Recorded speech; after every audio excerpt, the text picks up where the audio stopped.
Заврши херојскиот подвиг на 16-те маратонци кои од Нова Градишка трчаа до Крушево. 3 денови без пиење, поминати над 1060 километри за само 78 часа. Денеска тие пристигнаа во Крушево за да му оддадат почит на Тоше. Штафетно трчавме, значи еден трча, другите одмараат. Се менуваме на секој пола сат до 20 минути. Целата траса ја поминавме во најдобар ред. Испомешани чувства на радост, тага и солзи.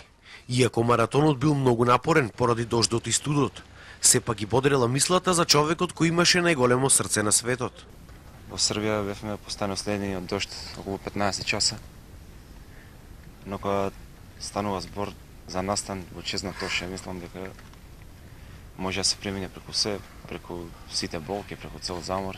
Преку целата маршрута низ Хрватска, Србија и Македонија, константно биле поддржувани од фановите на Тоше. На 16 октомври во 6 часот и 20 минути дојдоа сите фанови да не испратат од местото каде што го почнавме маратонот се до излезот на Нова Градишка. Маратонците беа пречекани од голем број крушевчани, а освен гробот го посетија и манастирот кој го градеше Тоше.